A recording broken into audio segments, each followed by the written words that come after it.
Hello, everyone out there. Welcome to Debate Roulette. This is the perfect, uninterrupted, non-technical issue redux. For those of you who are watching this in the future, this was the first cut. There was no problems or... I'm just kidding. Thank you for coming back, everybody. We're going to try this again. Hopefully we can... We've got all of our issues out of us, and we are good to go. So, we still have issues, but of a totally different kind. What's happening now? So, no. We just have issues. Oh, okay, good. Issues, yeah. See, like that. That's an issue. We see neurosis. Good. That's an issue. Sweet. Right, so okay. We're still... Yeah, go ahead. I was just going to throw the topics back up there one more time. We're going to go through and do the selection thing like we did last time. And guys, remember, only vote if you're planning on coming in. Okay? So if you don't want to debate, just sit this one out. Don't push any keys. Everything will be good. Yeah, you don't have to put a number in, people. You don't have to. Just if people want to. What are you gonna say, Dave? So are we doing the same topic, or so what's the topic going to be? Same topic. Is torture justified? Same topic. Okay. Is torture justified? All right. So you want to give them a minute. People want to be in it, put one. People that obviously the people that want to be for it, press one. The people against it, 2. Right. David, what were you going to say? And if you push 3, I'm going to give you a timeout. Hold on. Okay. Hold on. David. Okay. Yeah. All right. So we have already started. So time it for a minute.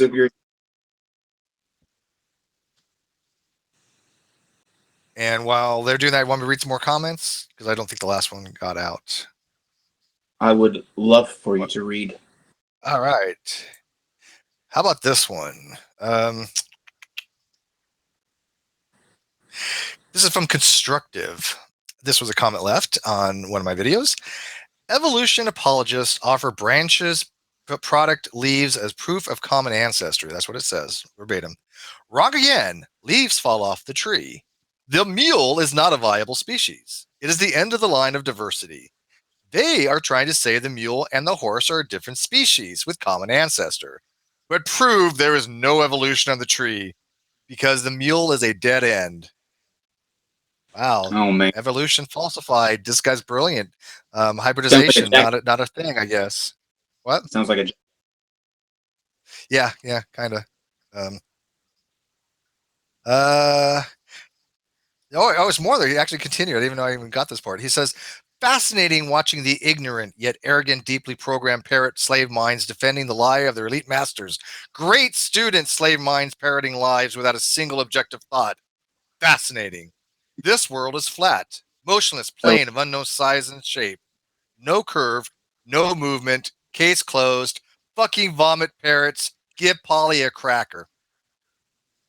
That's a good comment. I like that. There's a lot to unpack there. That is a bravo. I hope you can that.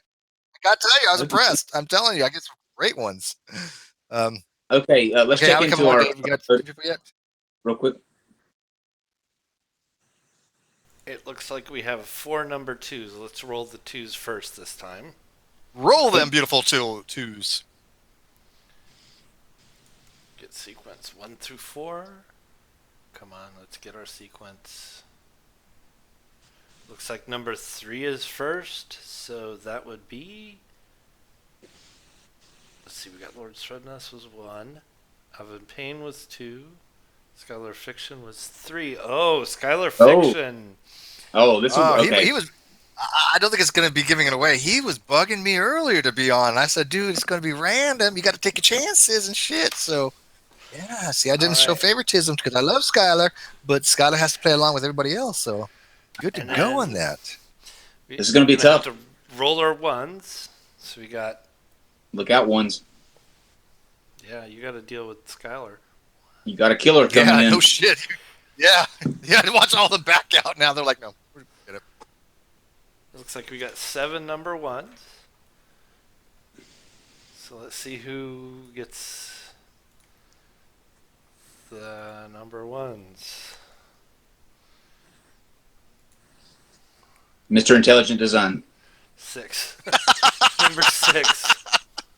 Oh God, we can just end stream now. 6. Wobble. Wobble. Wobble. I Well, do you know Wobble Wobble? I here. don't know Wobble. This ought to be good. Wobble, do you know what you're in for? Yeah, I don't Right, know if let's he get him the link. understands. So let me get Do it down Skylar Fiction a link. entonces. Let me get Skylar Fiction a link here. Wow. Yeah, Wobble got the shit draw on that one, didn't he? He picked Skylar. So- Couldn't he get so somebody let like me, easy, like Mr. Intelligent Science? Yeah, let me go through my since we are doing a new recording of this, and things are looking up now. I think this is going to be a good. This is a hell of a first debate roulette for a round wise. I mean, anything with Skylar is going to be good. I think. I think I might But actually let be me- able to get it to him on Hangouts. Let me check. Okay. Let me go ahead and thank one more time our Patreons. I went through this a minute ago. If you are a patron of the show, we really appreciate all of your help and support.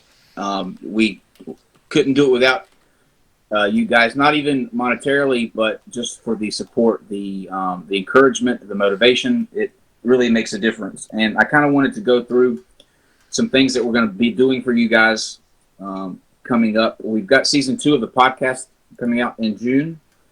That's going to be June the 9th, which is a Saturday. Saturdays at 12 is when the podcast goes up. Patreons get early access to that, so you'll actually get it on Friday. This Saturday, we're having a hangout with our patrons like we did a month ago, where we kind of talk about what's coming up, what the direction we're going in, new shows that we've got, new ideas. So that'll be Saturday at 4 o'clock. And then just some of the things that will come along with you being a Patreon. You get first access to after shows and questions. The prior to the show and post show with us as we await going live on air, and kind of the tense moments that we have as we're scrambling around last minute to get ready. And then I was cleaning out some things in storage, and I came across my my lost stand-up comedy DVDs where I used to do it in college, and some of my audition tapes. So I'm going to put those on Patreon too for you guys to laugh at and think differently of me from now on. So that will be up there in 2 weeks. I've got to take them off of the DVD and put them on digital, but that's coming. So thank you guys again. I'm just going to put up self-nudes on Patreon for the rest of you. Well, I was going to ask you, but then you don't exist, so it wouldn't make sense for you. Yeah, and I don't think people want to see that.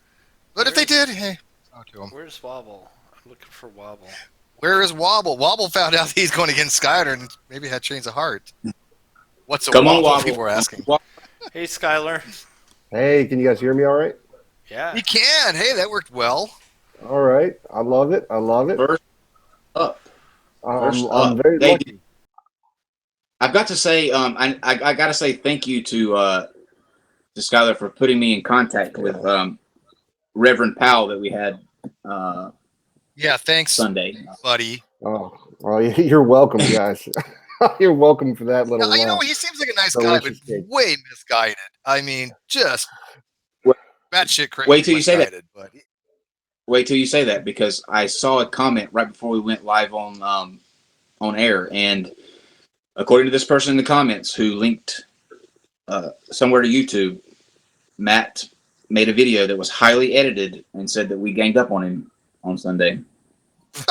Yeah, What? he put Oh, something really? out. He put I a little missed that. video out, you guys. Did he? We that did. was wait. Correct me if I'm wrong, but did not Matt say something along the lines that he liked the fact that he was being challenged and he enjoyed the time here, and that I know that I certainly didn't try to gang up. I was trying to give him the benefit of the doubt and say, hey, think about your positions here. Well, Is he trying? like I is he said, dishonest a little bit? we need to thank Skylar for ferreting that out in the original conversation that he had with Skylar, because that was thanks to him that he kind of nailed him on those 2 points, especially about the homosexuals and the unruly kids. I mean, that's just, and you know, Skylar stays stoic, and like it doesn't faze him. He's like, okay, we're getting through this. I tried to the best I could. Well, yeah, I didn't expect for him to be as extreme as he was. I really didn't know I'd seen the video game video, and I just kind of emailed him. I was like, hey, you should come on, please. And then when he started talking about stoning gay people and killing children who disobey their parents, I was like, oh my God, this is insane. Yeah, that was the icing on the cake. I mean, no offense. We all hear people say, hey, kill the gays. It's kind of, a normal thing anymore for the most part on some of these conversations. It's sad, right? But you don't hear often people advocating the position to kill children. That's, I thought, was not that dumb, unusual. And it's just, and the fact that he didn't even try to back away from it. I mean, he did a little bit. I mean, you can tell he was not comfortable. He didn't want to talk about it. But as Kyle rightly did, he pushed him a little bit on it because it's something that was brought up. And, he didn't back away from his commonality. He didn't say, you know what, maybe I shouldn't have said that, or maybe I was a little out of line, or maybe I was a little hyperbolic. But nope, he was like, kill little bitches. Okay. Yeah. He's too pretty to be that hateful. He's too pretty to be that hateful. And he just kept like advocating his moral responsibility to the state. That's what bugged me about it. That pissed me off. Yeah, that was really bad. That's I what I wanted to comment really on push that. him on it. Yeah. Wobble. Well, yeah, my thing is you like, think- how like are you things- gonna? Yeah, well, how are you gonna like? That's the thing is like, and that's what I wanted to get him to understand is like you gotta understand these are just people, like, and they're gonna have to make that judgment. He's like, well, I'm not gonna do the one. I'm not the one killing them. And I'm like, dude, just because you're not the one putting the knife to the throats doesn't mean you don't have any responsibility in what's happening. Right. And he just didn't quite. But there were tells too. He's very naive, really young. When we brought up the gun issue, and he didn't know about how gun laws work in this country, or how we're not repealing really any gun laws or anything. And like, I kind of really got him. I was like, you don't know shit about this topic, do you? Skylar, I was actually surprised. He's a pastor. Let me find out about Wobble quick and where we are with. Okay. He's in the Discord. Okay, so he's coming. Okay, good. Yeah. So Skylar, I was really kind of really taken aback that he was a pastor and he didn't know what divine command theory was. I thought that was very telling. Any pastor, I mean, you would think that any pastor would at least maybe not agree with divine command theory, but you think that'd be something staple that they would all know, would you not? No, yeah. Well, there was a lot. As I started kind of asking him questions about the Bible, he seemed to really not know much about it in a lot of ways. Yeah. I mean, but this happens a lot in Christianity with these preachers. Like they get on preaching messages, but they don't understand the understanding of the Bible behind it, basically. So they learn talking points, kind of like people in politics do. So they learn the talking points, and then they make it kind of sound preachery. They get up, they yell, they get excited. Yeah. They make it. They suck in with the emotion. It's the show, exactly right.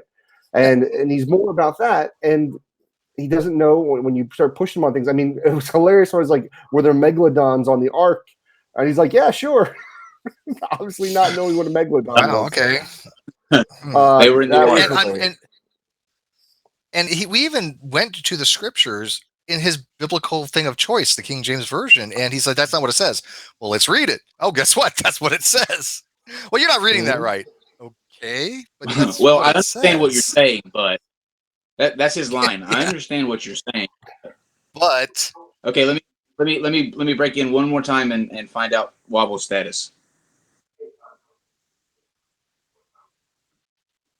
I'm actually not Wobble. getting a response from him on. Okay, let's go to the next one on the list. Sorry, Wobble. Sorry, Wobble.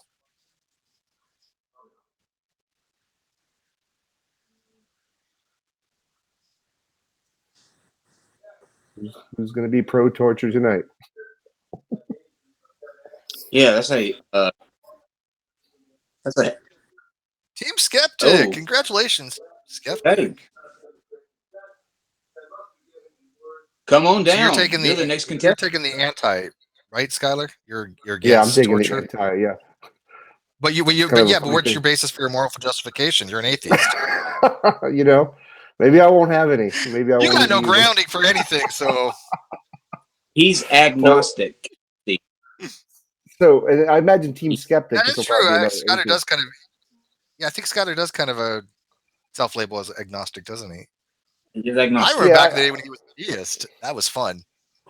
Yeah, it was much easier to Back argue then, with Skylar? Christians when I was a deist. Yes. Yeah, I've got to no, I say, know it why was you're an a easier deist, tool too. to use. Wolf Bitten might be in the chat, and we might be lucky enough to have a Oh, Wolf Bitten God. versus Stuff matchup. good or God. You guys are gonna have to moderate just, that. Yeah, no just shit, remember to right? curb your Moderate. remember to curb your criticism. Oh, another Curb Your Criticism episode. Man, yeah, I think it'd be interesting. Wolf Bitten invited me back on a show again, so I don't know if I'll do it. I may, just for the lulls. I may go back on there. Do you know he But it actually was lost his massaging. Facebook account?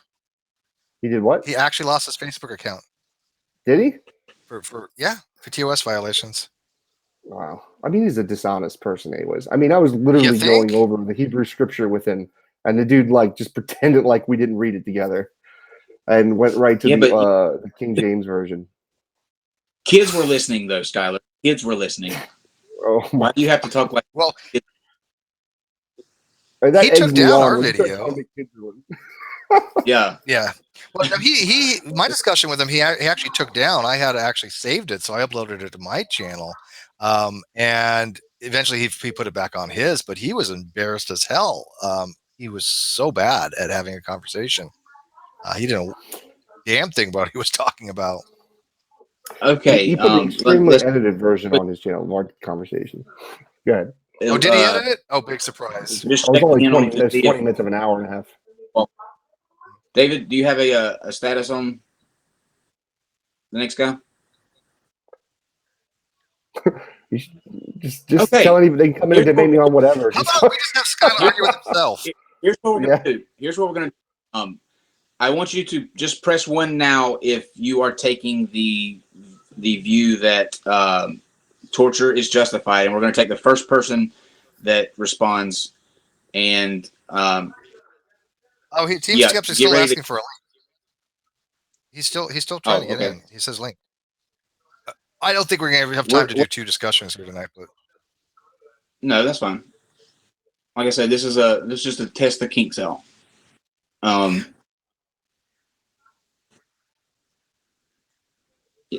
Just send it to Team Steve. Skeptic. You need to have Discord. You want to do it to me? Yeah, send it to Steve, Dave, and then Dave can send it to the Skeptic. I don't have him on anything. Oh, he's in the live chat. Yeah, he's in the live chat. Can you, Skeptic? Can you message Dave on? Are you on Skype, Dave, right now? Okay, if you're not on, go to Skype.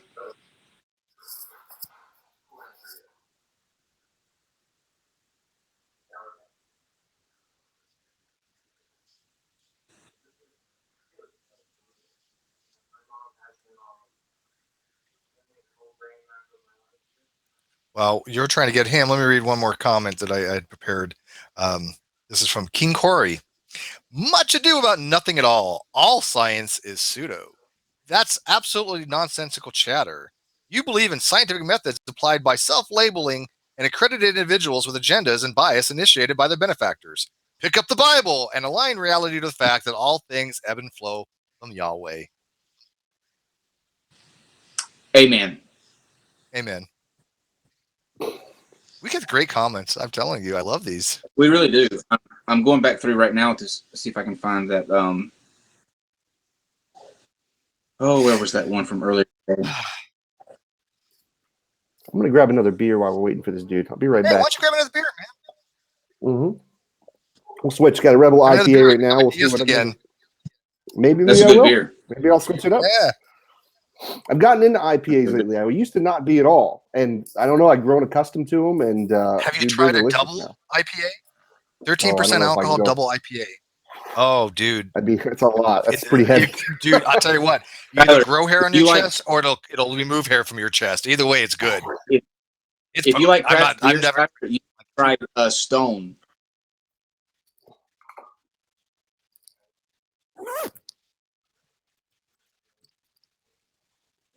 Oh, we'll bring Jamie in then. Yeah, bring Jamie. Jamie's ready to go. I mean, we need to have people that are really able to message and get either in Discord or get on Twitter or get on Facebook or somewhere where they can say, message me the link here. So they have to be on top of that. So if Jamie's ready to go, we got Jamie. I can give him the link right now. And guys, for when we do the like first official launch of this will be taken care of a lot by the bot. That's still I'm still putting that together, but we actually have through Fussbot you can this process will Although the loser of this debate will be executed. Non sequitur in the raw. Actually, the loser of this debate will get a all expense paid trip to Dinosaur Adventureland. So get excited. He's paying from that, not me. I don't. He doesn't charge. That's the joke. It's a free. There's Jamie. All right, I was about to send the link. Hey, Can you guys hear me? We can. Yes. We can. I'll tell you this. I think I'm going to change to. I think I'm going to change to being against torture because after seeing all that happen. That was torture. Oh right? yeah. Listen. You should be over here. That was torture over here. You should be over here. Well, this ought to be good. Over here. But yeah. Well, like I said earlier, if you missed my spiel. This is beta testing. This is where we work the bugs out and the kinks. So you guys, for being a part of the torture, should be commended. Like, well played. You both get a participation award. Thank you. Okay, so here's how this is going to work really, really fast. One more time. We're going to give you 4 5-minute rounds. So it will be Skylar, Jamie, for you get 5 minutes to state your cases, go back and forth. And then at the end of that, we're going to go into a 10-minute open discussion like we do on our channel all the time. So it'll be kind of like a back and forth between you two. It won't have any kind of constraints that way. So any questions before we start? No, just let me know when I hit like 4 or 5 minutes if I get close to that. Yeah, I'm going to I'll give you guys a minute. Okay,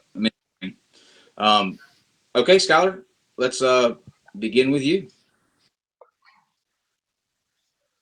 I got it. Yeah, he has it on his phone. Yep. Okay, Skylar, when you're ready. All right. Why I don't think we should torture people. First, I don't think it's effective.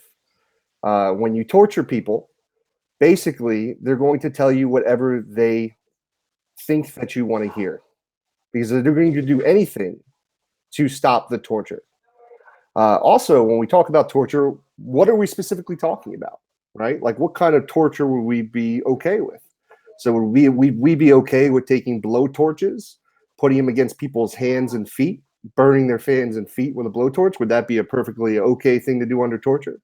Are we talking about waterboarding, where we're throwing people, basically simulating drowning with people?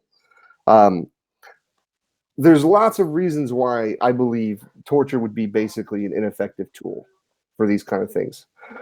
You look at people like John McCain, who was tortured for a very long time in a prison camp in Vietnam. And he didn't give up the information.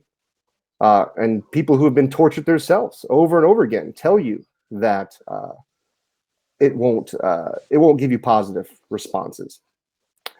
I guess my other perspective of it would be like, how far as a human being are we willing to go?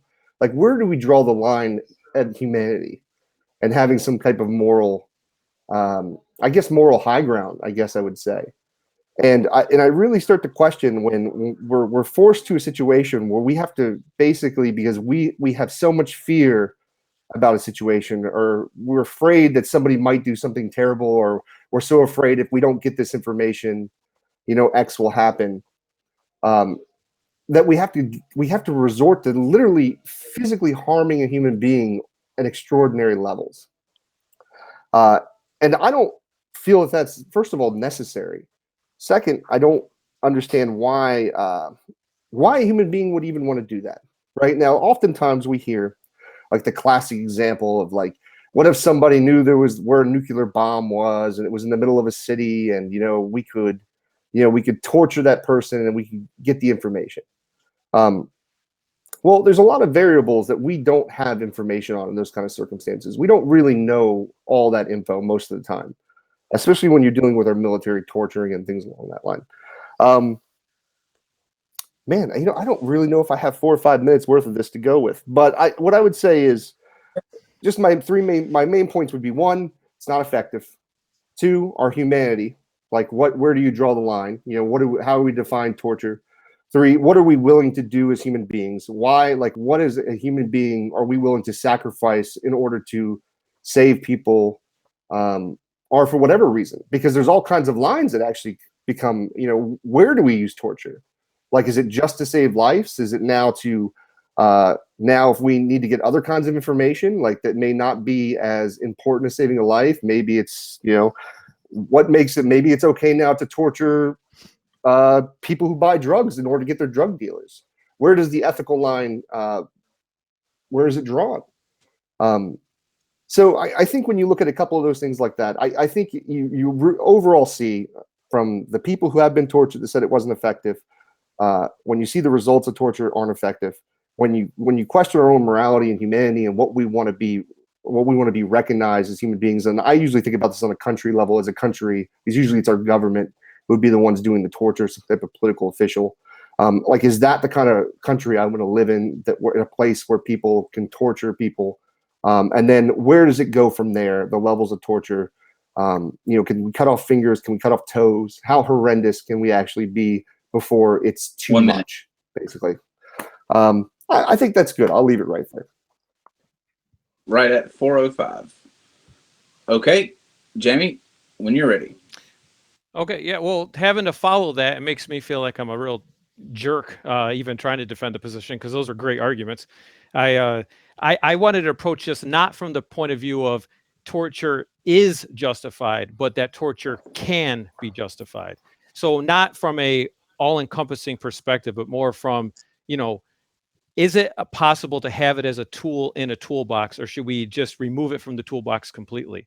And I think there are specific times and places. And again, this has not, I want to be clear, I don't think we've had good examples, as you demonstrated, Skylar, from our past, especially as as America. We don't have good history of implementing torture in a right way. We've had a lot of bad press about it, obviously, as far as the stuff that happened during the Iraq War and things like that. Like you mentioned, waterboarding. My perspective on it, though, is what if that was what it would take to get the information you're looking for, and to just say, nope, it can't ever be an option, depending on the circumstance. Like you mentioned, if there was a nuclear warhead that was about to go off or something like that, and that person, torture would be the difference between that person saying, yes, here's the truth, this is where the information is, giving accurate information, versus them withholding it or lying. I would want to know that was an option. I'm reminded of the Austin Powers movie when the number 2 character played by Will Ferrell, is questioned by Austin Powers, and he says, and I don't mean to minimize it, but I like a little comic relief on a serious subject sometimes. But he says, where is Dr. Evil? And he says, I'll never tell you, I'll die. And he goes, where is Dr. Evil? Never, I'll burn in hell. And he goes, where is Dr. Evil? He goes, damn it, you asked me 3 times in a row. I have to answer it now. That's just not practically how things happen. And the last thing I'll say is, I have a hard time believing on a human level, if imagine a parent in a police station, and there's a person there who is kidnapped and is their child, and you're watching this person who committed this crime withhold information on where your child is, and you had 2 minutes to just run over and beat the living crap out of that person until they gave up information. I think there would be a human desire there to be like, yeah, let me at them. And in that situation, I'm just saying, again, it shouldn't be, free for all, and anybody can do it purely on emotion. But if you will, almost a mitigated, or I should say a judicial intervention on it, where there's a process to make these decisions through a court or through some kind of tribunal method to make that the same effect, right? We've tried everything, we're getting nowhere. what else is left, and just knowing that it's available. Again, not to be used, you know, in any possible situation as the first tool out of the toolbox. I just like to know that it's a possible tool in the toolbox. I'll yield the rest of my time. Okay, no, right at 3 minutes. This is a excellent first go round in debate I'm roulette. impressed. You guys are nailing this just for a spur of the moment thing. I think you both are bringing really good arguments to the table, to be honest with you. I'm impressed. Your move, Skylar. Are we is just another response now at this point? Or are we going back and forth? Yeah, Where are we at in this? because we have it set up for 4 or 5 minutes. So, you know, if you want to address because he's actually trying to bring it from a justificatory purpose. Sure. You know, if is ever justified, and you're saying that it's never. So you might want to address his Perfect. argument. Yeah, And I'll absolutely. And I'll say this before you start, Skylar. I'm going to modify that instead of doing 4 or 5 minute rounds back and forth like this, because I think we'll run out of eventually, points to be made. We'll do 2 more and then go into the just discussion where you guys can ask each other questions, and I think that will be more the beneficial use of that time. So Yeah, and I think so too. Is this Wobble I'm talking to? I came in when you came in the room. What's your name, man? Who's the person I'm talking to? This is Jamie. Okay, excellent, Jamie. Excellent. Well, it's nice to meet you, Jamie. So what I would say is, like I get it. Like you want to have it as your tool belt, basically. We want to have it just in case, right? But the problem is, and what everything lies on, is it isn't effective. Doesn't work. And then also, like I go back to, and like I said, and this is from people who have been tortured. These are from professionals. You can go online. I was just kind of doing a couple of Google searches very quickly. I haven't been able to read through them all, obviously, in this short amount of time. But you can see study after study says that torture isn't an effective method in order to obtain information. From what I understand, and please, audience, fact check me, go look this up yourselves.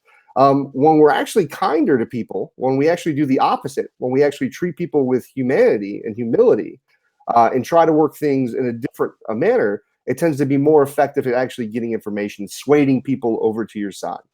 And then I would also say that, well, like once again, I think a key part of this is we got to talk, what is torture, right? Because like, waterboarding, you might be able to get me on board with. Like, I think it's awful. I think it is a form of torture, but like, I don't know if that's the same thing as torturing someone in the same sense I was using earlier, cutting off fingers, cutting out somebody's tongue, doing those kind of maneuvers.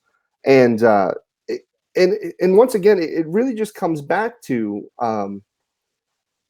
what are we fighting for if we're not keeping the very values that we're fighting for, in a sense, right? Like if the reason we hate our enemies is because they're so ruthless. So you look at a group like ISIS, for instance, who, chops off people's heads, executes children, makes child brides out of poor young girls, right?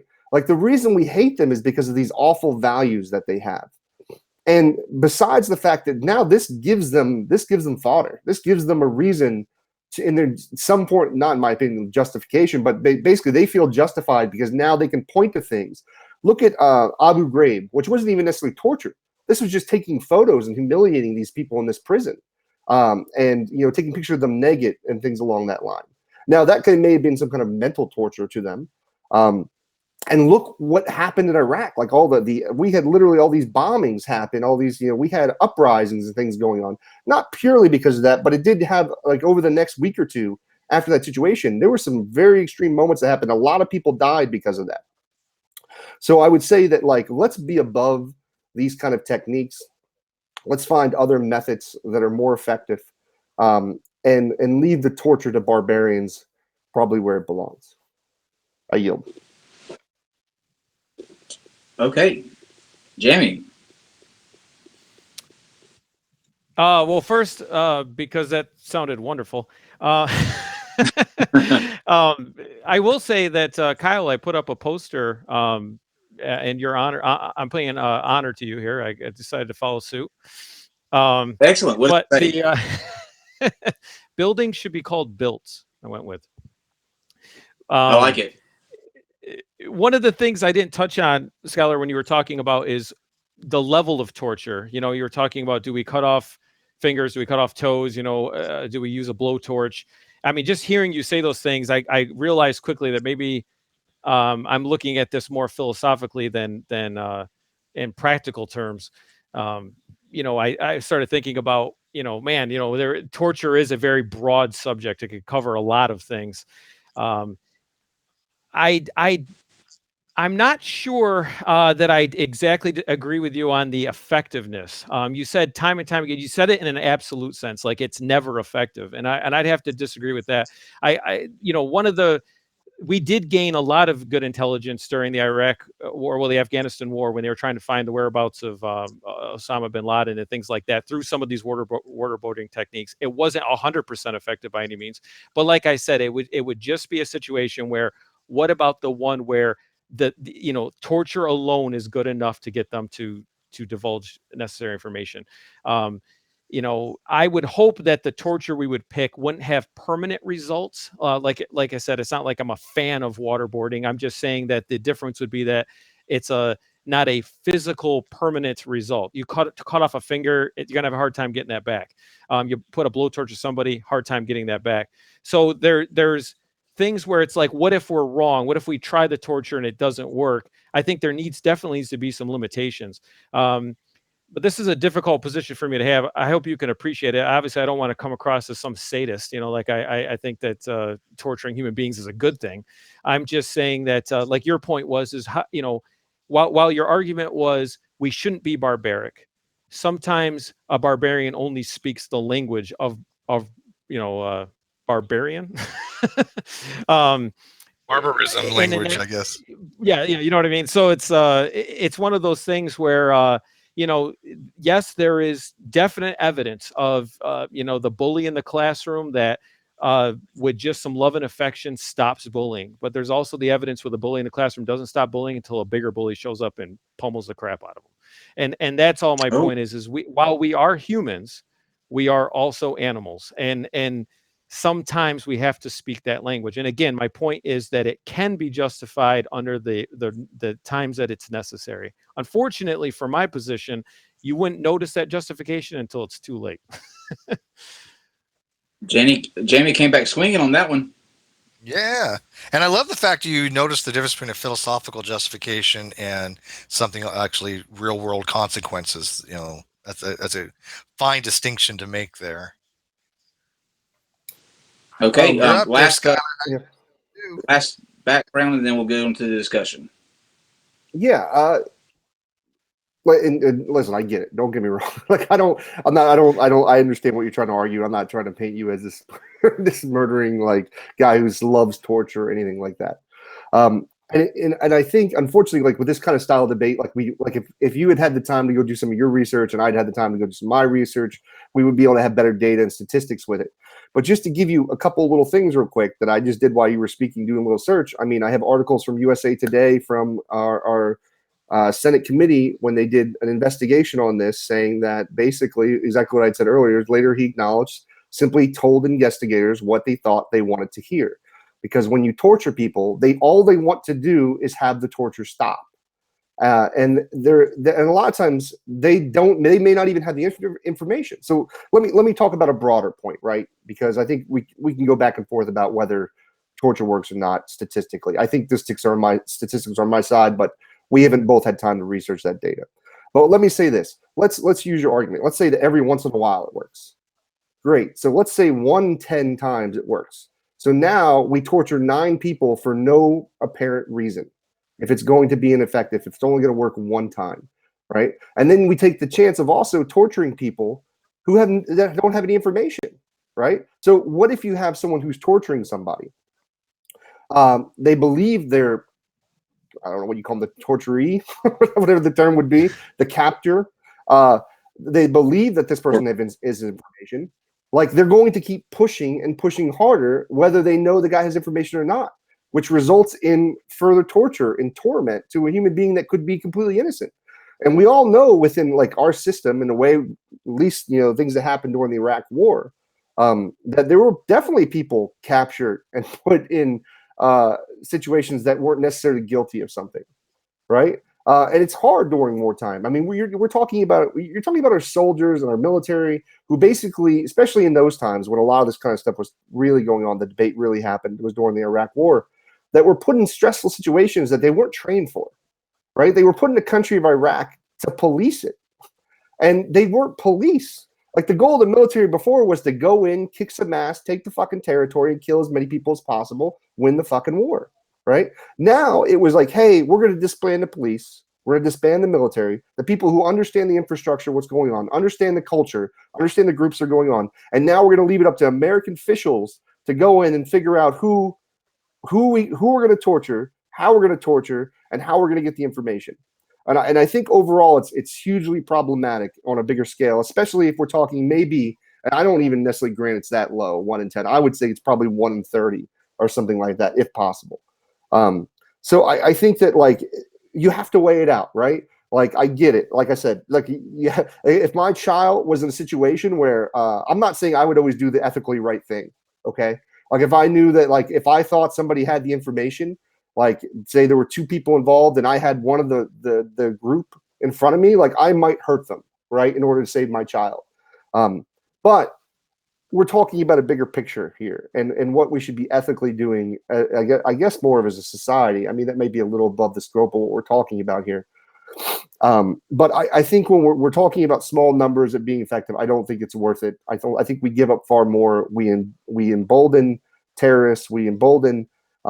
We give people. Well, we become the problem in a sense. We become what the very much thing we're trying to fight and stop. And I mean, and how far does it go, right? Like, what if it's a teenager? Like, how young can we torture somebody at? Can we torture a 14-year-old? Can we torture a 15-year-old? That's basically I'll leave it. I mean, and how at what lengths, one thing would be, saving 10 million lives in a nuclear bomb, which is very unrealistic. But in most situations, we're just trying to get intel to where we can find to kill some higher leader. And then as soon as we kill that higher leader, somebody else steps up and takes their place. We don't have the stomach for war anymore.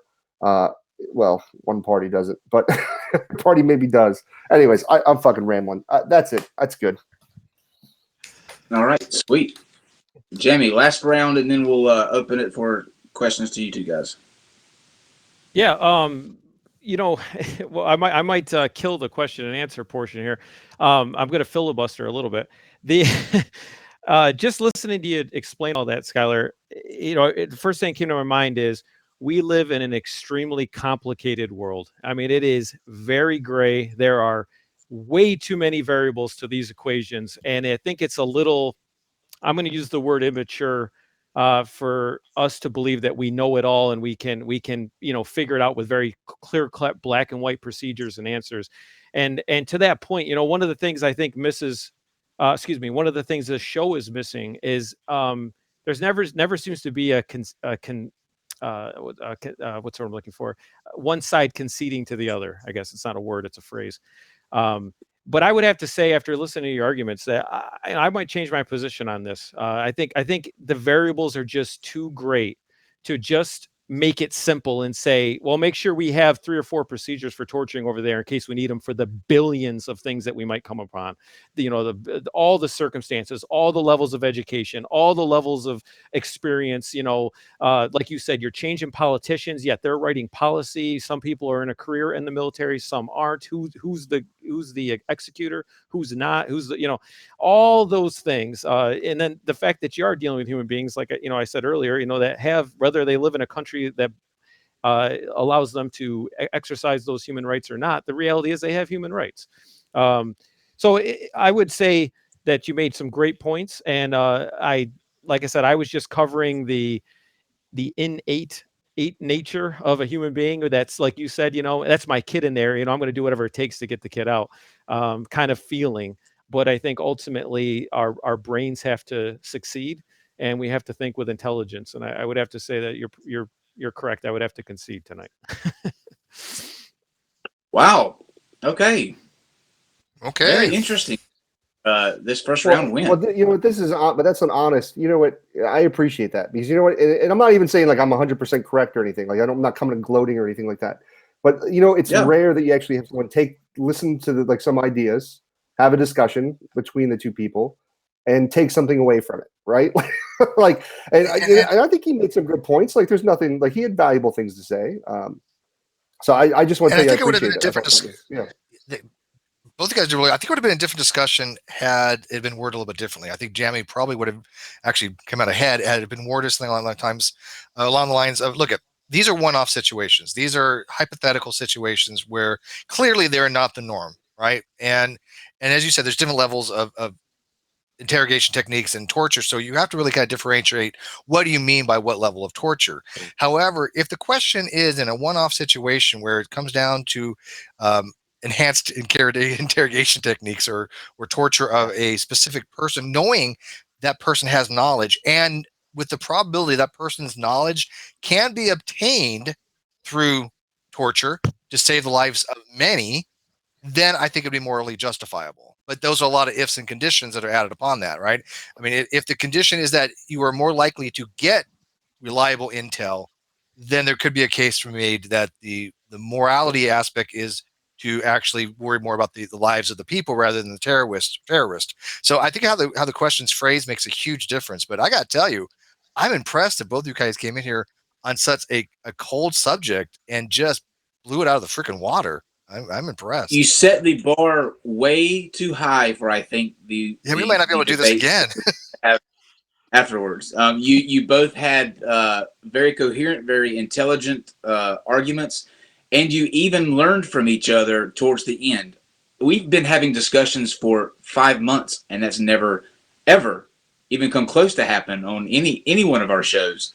So the fact that this is a random selection debate that I envision going way different. You guys are setting the bar like up here, and I don't know if we'll hit that up here again. But kudos to both of you for real. Well, it's nice to actually, because most of the time on my channel, I'm debating theist most of the time. Yeah. And pretty generally far extremist theist on my channel. So it was nice to have a level-headed conversation. No, I enjoyed this, and I think this is a good idea, guys. I think that I think you guys should keep doing these. I'll come on whenever, man. I'll put my number and hopefully get picked. But I enjoy this kind of stuff. So I think you guys. I don't know if you guys have time for one more, but I think you guys might have time for another. Well, we're definitely going to have like a champion type thing. So I mean, whoever wins, I think we might pick hit them together at some point. We will. And we got we're doing this one to kind of work out those kinks, because there are some things that you can't plan for, like some of the instances that we had tonight. And once we kind of can take a step back and see where those things kind of came in play and fix those, the next one should be seamless. But like if this is any kind of indication as to what we have in store, and some may come close, and then some will be on the complete opposite end of the spectrum. But I think this is going to be dumpster fire. Come on. Yeah. And in fact, I want that next. Can I give my channel? By the way, I'm Skylar Fiction. If you guys want to check out my channel, come watch the dumpster fire that is my channel sometimes. But if you enjoy debate, pretty much all I do on my channel. He's been, you got to remember, he's been going after low-hanging fruit over the last, I don't know how long. I mean, so I watched you and Ronnie, by the way. Come on, really? There's a guy there. Who's the last? I was heavily intoxicated. Who was Matt Powell? Matt Powell. Well, I think it was Matt Powell was the last one. The guy that was on their channel a couple of nights ago. And it was... that was horrible to watch. I'm not going to front. I did not enjoy watching because it was painful. I was going to add, too, this kind of automatically makes you a deacon on the Discord server, because you're... I actually already took care of that. Bull already took care of that for him. I saw that he was a creator as well. I added, sorry, not a deacon, but I did the content creator. And do you want to ask anybody actually changed the position? We can do that. Let's do that. Actually, I'm kind of curious. And then while you do that, we're gonna say goodbye to these two fine gentlemen and try to squeeze in one more call. Thank you, Skylar. Thank you, Jamie. That was excellent. Now let's see if we can get a dumpster fire. Let's put the topics back up there. We'll draw randomly again, and there we go. So let's see what number we pop up with.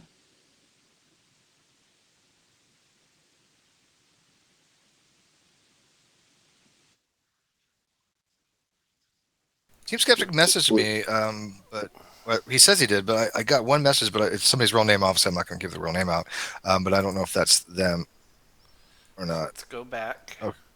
No. Okay. Well, no, I don't. I don't think I have a message from him. Weird. Oh, he probably messaged on NonSequitur Show. I'm not on the NonSequitur Show on Facebook. I'm on my own account team. That's so why. it's 1 out of Was it- 6 now because Right? we now have one topic down. Correct. Well, it'd be 5. Oh, it's Yeah, that was pretty amazing. I got to tell you, cold argumentation Yeah. is not an it easy should thing. be 5. It right? is There's not only easy at 6 all. topics. I was impressed. I was thinking about what we were talking about off air. That's what made me think 7. You guys, I swear. Okay, it's still 4. You No, guys- I'm good to go. You want to do another one? I like to do another one. Why Yeah. not? 1, We're going again. We're picking the topic right now. 3. Sweet. Ooh, is climate change an issue? Oh God. Is climate change an issue? Oh, I really want to hear this one. If somebody wants to argue against this one, this would be fun to listen to. I was hoping we would get to the trophy one. All right. Actually, I tell you what. Well, What may make it interesting? Let's do the climate change, or should prayer be allowed in school? Because I don't think the climate change may be difficult for some people to because that's a science fact. you know, I personally I like to do the "Can you be good without God?" But I think that's a I- kind of an thing. But I tell you I'll what, do guys, first. I tell you what. I'll listen. To Let's that. let them vote. We'll let the live chat vote. We'll go in order. Okay. And we're gonna skip. Yeah, screw the torture. randomness. You guys pick. Yeah, if you want to press 1, if you think we should do the death penalty should be allowed. 2, if you want to do prayer in school. 3, if you want to talk about trophies. 4 for climate change, and 5 for can you be good without God. I love We'll that. just One. Should see give which everybody a trophy pops for participating.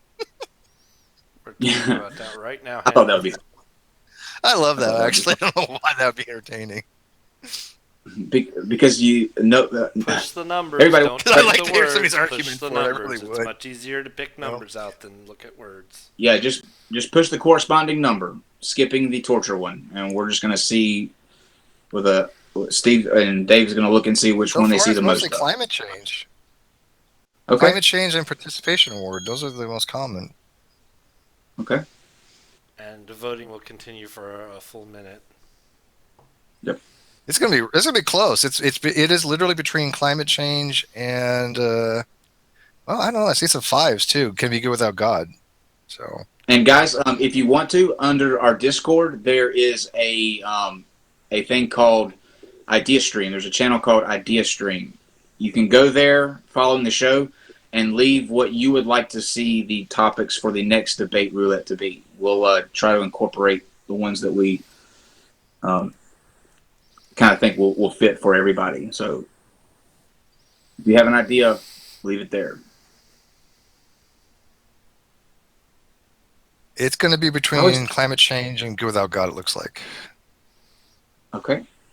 Okay, there we are. Last one is Anarchy 5. All right. Can you look at it and see without having to go through and count each one? Is there one that kind of sticks out more than It's the other? really close. I got to tell you, 4s and 5s are the primary ones. Okay. I'll count the 4s and you count the 5s. Okay. And while they do that, join us tomorrow. We will be talking to Michael Paul. I swear, I never get anyone with a easy last name ever 15 anymore. 4s I count. Give or take. It's around 15 for 4s. Okay, Okay, I got 15 for? 13. So 4s it is. Okay, climate change. Yes, Well, climate hey, change. Climate change. Well, it it's gonna be is. fun. Yeah, it's gonna be fun to find somebody who wants to argue against climate change. okay, press number 1 if you think that climate change is an issue. Press 2 if you don't think climate change is an issue. 1 if it is, 2 if it's not. And it is a little big, obviously, because Okay. the question really is climate change due to anthropogenic gases or man-made? But I think this is actually arguing that position that climate change isn't something we should worry about or isn't a thing. And that's a hell of a position. If you're two, I really want to listen to you. We've got 1 2 Yeah, so far. You got a single 2. Oh, we got 2 twos. Oh, there we go. A lot of 1s. A lot of 1s. Got 3 2s. There you go. Or oh man, 4 5. wow! 6. I'm actually quite surprised. Hey, you know what? Team Skeptic wants to argue against it. I still don't have him though. I don't know. He messaged me. 4 2s.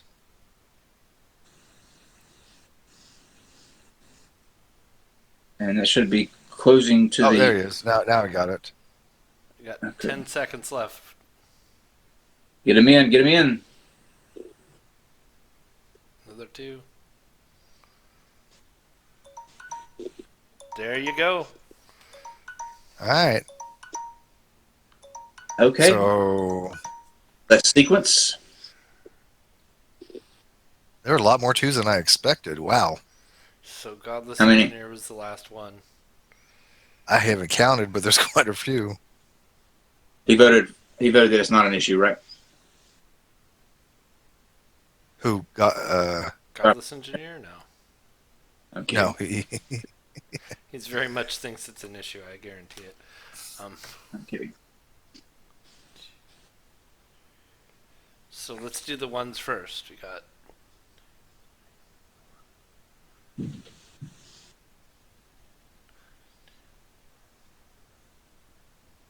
dang it. That's annoying. Somebody's got a 1 in their name. Okay, 1. That throws you all off. And plus, the chat keeps going too, so it's kind of Well, I difficult paused it. to go back and look at it. I pause it. 1, 2, Is it okay? 3.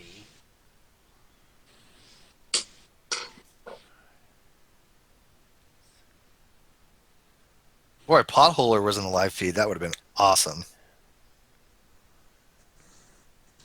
Where is Mr. Intelligent Design? I was told that he would be here. I don't even know what I would do if he won. I would be like, okay, that would be a dumpster fire. He keeps calling us idiot quack jobs or something like that every video almost. Yeah, he's the only person that knows what actual intelligence means, and there's he's smarter than 23 Einstein, ones. Newton combined. There's 23 22 ones. ones. Here. 23. Okay. All right, Got it. sequence it. Go back. 23 number 1s. While I'm doing that, please Wow. count the 2s. Okay. Steve will count. 1. Okay. Native Atheist. Oh, sweet. Okay.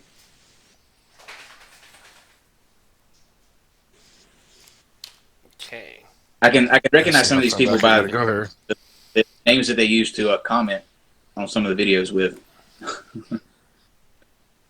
It's kind of hard to tell where we started asking because I got a lot of other numbers in there. People putting all kinds of numbers. Yeah. So where did you first ask the question? With Native Atheist at 9:30. I don't have them time stamped. No, that's I think it's got to be about here. So okay, yeah, here we go. Native Atheist. Okay, I got it. So there is. Let's see. 1, 2, 3, 4, 5, 6, 7, 8, Wow. 9, 10 twos if you count up to Richard House. 10. Yeah. Don't think climate change is an issue. we're counting up to Yeah, I'm actually kind of surprised. This is going to be interesting. We're counting up to Zanuck.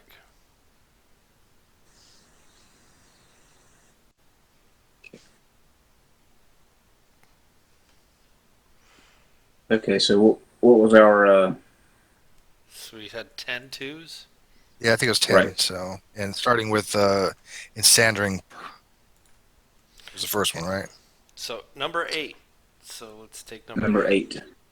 1, 2, 3, 4, 5, 6, 7, 8. I think it's Zanuck too. Does that look right? Yeah. Okay. Xanac. Xanac 2. Xanac 2, you are the winner. So you guys get in touch with me on Discord, and I will get you your links. The Discord link is in the description, and I will have the links. I am the top nun on that Discord, so it should be easy to find me. Excellent. Xanac says, climate is an issue, but does man have an influence, or one that can be measured or controlled? Well, that's kind of a different question, but I'm Yeah, going to have to argue that, I guess, when you come in here. that point can be made, I think. Yeah, no, I think it's fair to allow them to argue on that. Sure. Sure.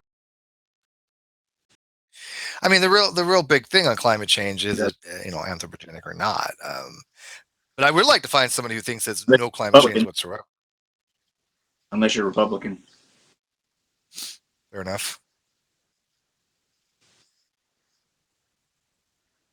Yep, join us, Steve. So I know that we spoke briefly yesterday about it, but we're going to give the people what they want, and that is a discussion on triangles and colors When's that? in June. I begrudgingly agree, but since it's you can't escape the comment section. Like it no matter what the I video read is the on. comment section. They're all agreeing with me. Thank you, people. There is a Hearts and love. there Hearts and love. there is a tendency to make everything about colors and triangles, though. Yeah, it's just phenomenon settle versus numenon. That's all it is. I mean, they're just phenomenon things. They're just an archetype. That's why people understand they don't exist in any kind of real form. They're just a theory of form. That's all. Or phenomenon. Well, we will settle the score, ladies and gentlemen, here on June the 15th.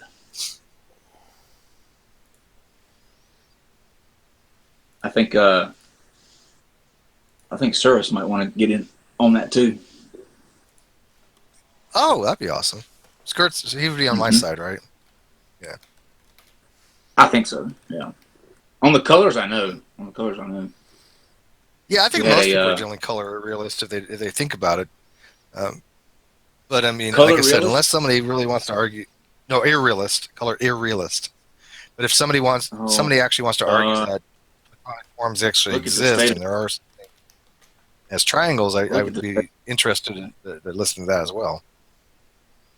Look at the state of this, people. Color irrealist. Are we getting? Yeah. That's the name Yeah, of the we've got, position. That color is a phenomenon only. Okay, here's Xanac. But I mean, like I said, unless somebody- yeah, he's got the video on there. Yeah, Yeah, and by the way, straight lines don't exist either, people. mute your YouTube videos, Xanac. As triangles, I would be interested in listening to that. Oh, he's got the video on. That's why. Yeah, Xanac, you're gonna have to pause the YouTube stream. Is it paused now?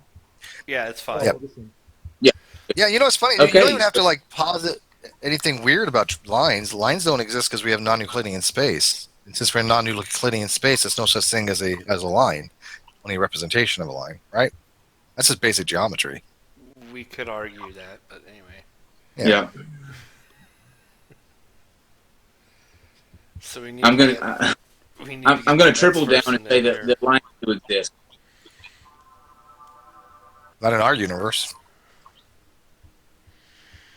They Maybe do. in some I'm modal looking at possible several- world. I'm looking at several. I'm counting like 16 right now. You're seeing representations. Actually, you're seeing line segments. A line actually Uh, would be something that extends infinitely both directions. When you see something like a line is what segment, you're you- seeing a line segment. Obviously, ladies and gentlemen. Hey, Teams, perfect. we getting Team Skeptic? Howdy, in howdy. here? Okay, Yay! there's one. Oh, I got Team Skeptic on Facebook now. I finally went through. It's just really slow. When somebody sends me a friend request and I'm online, it takes forever. Do you want me to give him the link? Okay, thank you, sir. Perfect. Hey, Going smoothly now. and look at this high-res camera that you while we got. That's wait- nice. while we wait, sir, why don't you introduce yourself to everyone and tell us a little bit about you? You want me to go first? Yeah, I introduce think yourself. everyone here. Yeah, you're all by yourself at the moment. We don't exist. Okay, where's I don't who exists? I don't exist. I'm just a No, we figment of don't your exist imagination. at the moment. Exactly. Right. Concerned citizen, Zanuck. And your position on climate change? Oh, so my position on climate change, I believe the climate changes. It's been changing since the Earth was formed. We all know that. And I just don't believe that man is a measurable contributor to anything that's happening to our climate in recent decades and or even over the last 1,000 or 10,000 years. Okay. Okay. Interesting.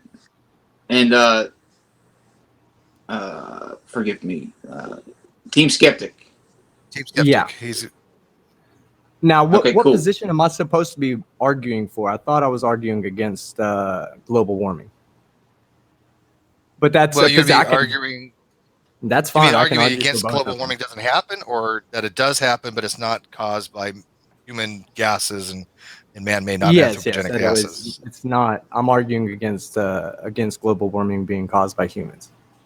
Okay, But if you he's guys are on the arguing same for page that, then, I can argue the other side. I mean, I believe in You both know, because I do think that it's a micro versus macro thing. So on the I micro spoke to- scale, yes. On the micro scale, yes, we do have a direct impact on climate change, as well as global warming. If we don't do something about it, then it has a potential to turn into a runaway effect, similar to what we see on Venus. Once you get enough greenhouse gases into the air, it's really hard without having future technology that doesn't rely already on technology that produces more greenhouse gas. Then it's kind of like a feedback loop. You're producing more to remove. So we should figure out some kind of technology. I mean, there's lots of technology out there, from solar technology to wind technology, that's not relied upon man trying to take resources from the earth. I do think that there's resources in the earth that are valuable to us, like the different silicates and whatnot that we can turn into things like microprocessors and things of that nature. But there are alternatives that should not have to rely on the coal burning industry to produce, like the plastics and the other things that do ultimately result in excessive greenhouse gases in the atmosphere. You can look in the ice columns, or whatever they're called. I believe they're called the ice columns. It shows a direct link. The ice cores, correct. It shows a direct link from the industrial age, I think it is, from the beginning of the industrial age. The rapid incline is it's almost, when they look at the ice cores, they can match those up to almost the exact year that we started burning coal on a industrial level across the world. Okay. Zanuck, is that correct? Wow. Well, first, it's a pleasure to be talking with you, Team Skeptic. I really the debates and commentary you've had about some of these flat earthers, but it's kind of funny to have you on the opposite side, because I think we see eye to eye on a lot of things. But I Team think Skeptic a is lot an of what you're saying, anti-flat earther? Oh God, man! You don't think? Fucking idiot. Don't even get him started. He's Awesome. probably worse Sweet. than me. But what I'm finding from what you just said, you probably haven't done extensive research on the data. And people always like to fall back on, well, consensus says, and institutions says, and our IPCC says, and NOAA says. But when you actually, I found it very fascinating talking to a couple of friends of mine. And then they routed me to friends that were actually PhD professors at major universities, and we started looking at the actual data that these people were acquiring, and the people that are actually still taking or bringing in that data today, for which all climate scientists use to make their correlations and to make or draw their conclusions. And what they're finding is that there is very little correlation between man's contribution to CO2 and temperature. And the Volskok ice cores of the past were really 10,000, 50,000, 100,000 years in the past, where they actually can see the correlation between temperatures and CO2 levels, and they have seen that as the temperatures have risen, the CO2 levels seem to have fallen them. Quite the opposite of what most people think, by sometimes 2 to 3 to 400 years. So if you get into that level of granularity of the past and the correlations, we really don't see that correlation. What now, kind of accelerating forward to present day time, we're seeing things in the last 150, 120 years where there has been, since just at the start of the industrial age, 1900 to 1940, we saw a fantastic growth in CO2, but temperature did not follow. And then we saw some declines in the 40s to the 70s. And then we saw it match up again from 1970 through 2015. So it's inconsistent. So you can't really say that temperature is directly related and correlated to CO2 because the data just doesn't support that. Sometimes it's correlated, sometimes it's inversely correlated. So that's one other aspect.